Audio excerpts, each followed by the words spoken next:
Cricket से जुड़ी तमाम खबरें, वर्ल्ड रिकॉर्ड, आईसीसी रैंकिंग और आने वाली सीरीज के शेड्यूल से बाखबर रहने के लिए सब्सक्राइब करें बीओ ऑफिशियल चैनल को और दबाएं बेल के बटन को ताकि आप हमारी लेटेस्ट वीडियो सबसे पहले देख सकें। शुक्रिया।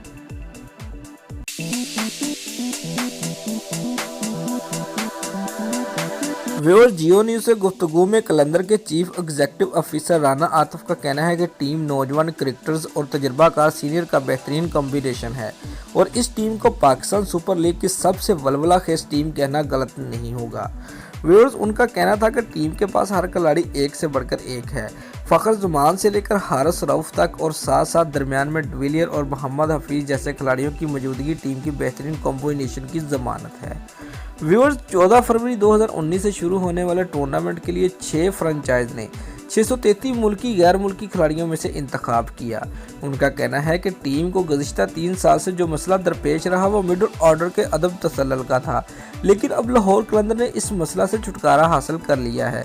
आगाज़ में सुहेल अख्तर और फ़खर ज़मान के बाद इनिंग को मिडल में बैलेंस करने के लिए टीम के पास डिविलियर्स और मोहम्मद हफीज़ भी मौजूद होंगे, जिसके बाद अब उम्मीद है कि लाहौर कलंदर के फैंस को मायूसी नहीं होगी और टीम पहले से बेहतर नतीजे देगी।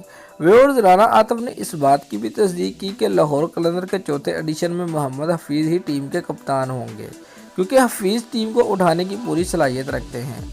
लाहौर कलंदर के सीईओ ने एक सवाल पर कहा कि वो पूरी कोशिश करेंगे कि एबी डिविलियर्स को पाकिस्तान आकर खेलने पर कायल करें। उनका कहना था कि अभी जनूबी अफ्रीकन स्टार टीम में मुंतखब हुए हैं, वो बहुत जल्द इनसे इस हवाले से बात करेंगे। व्यूअर्स, हारिस रऊफ की शमूलियत के बारे में राना आतिफ ने कहा कि इनका प्लेयर डेवलपमेंट प्रोग्राम के हर खिलाड़ी से वादा था कि जो परफॉर्म करेगा वो पीएसएल खेलेगा। हारिस 1 साल से कलंदर के साथ है और उसने खुद को साबित किया है, जिसके बाद वो पाकिस्तान सुपर लीग में उसको सिलेक्ट किया गया है। दोस्तों, अगर आपको हमारी ये वीडियो पसंद आई है तो लाइक और कमेंट लाजमी करें और हमारे चैनल को सब्सक्राइब करना मत भूलिए। शुक्रिया।